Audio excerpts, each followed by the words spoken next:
Last week, we learned about the importance of recognizing and understanding our comfort levels in a Harkness discussion. As we will see, being considerate of feelings in a discussion is also important when having productive agreements or disagreements in Harkness. Since the Harkness method is a style of discussion that opens itself to many different ideas and points of view, not everyone will necessarily agree with each other. So, it is important to listen to others and strive to contribute responses that will help move the discussion forward. Today, we will show you two different Harkness discussions, one in which students do not productively respond to each other, and another in which students build on each other's points and add new perspectives. To demonstrate, let's imagine we're observing a class engaging with a poem you may have seen before.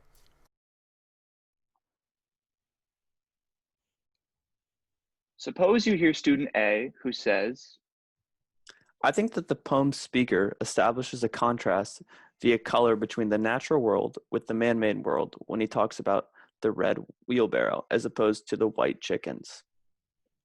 here are some ways you might hear your peers respond unproductively to this poem. Yeah, I agree that the red wheelbarrow contrasts with the white chickens. Definitely a contrast there. Yep. Student B agreed with student A, and while there's nothing wrong with agreement, when we agree in a Harkness conversation, we want to add to what's already been said. Simply saying, I agree, doesn't move the conversation forward.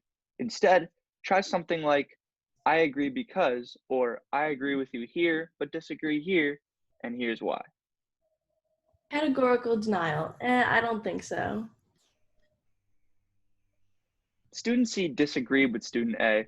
While disagreement can be a productive part of Harkness dialogue, in this case, student C failed to provide a reason for the disagreement.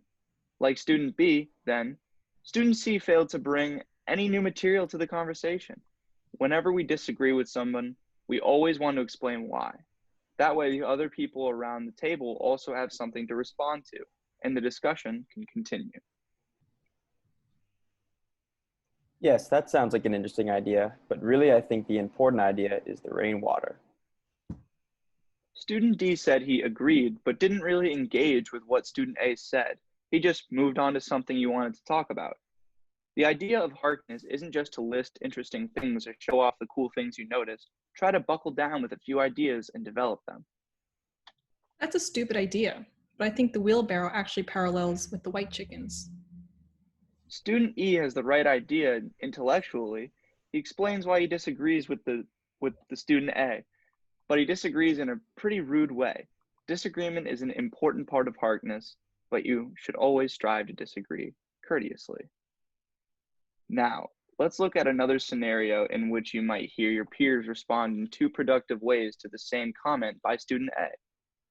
I think that the poem speaker establishes a contrast via color between the natural world with the man-made world when he talks about the red wheelbarrow as opposed to the white chickens.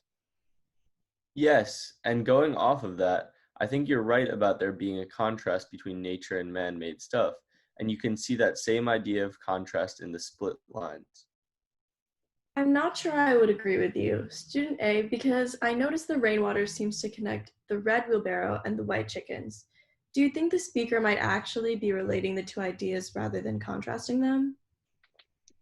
Because the students acknowledge the point student A made and add other discussion points, the students do a much better job in this scenario to add to the conversation and show two different and interesting points of view. Ultimately, to have productive agreement and disagreement in Harkness discussions, it is important to listen openly and respectfully to others' ideas, thoughtfully consider others' viewpoints, and offer ways to extend the discussion.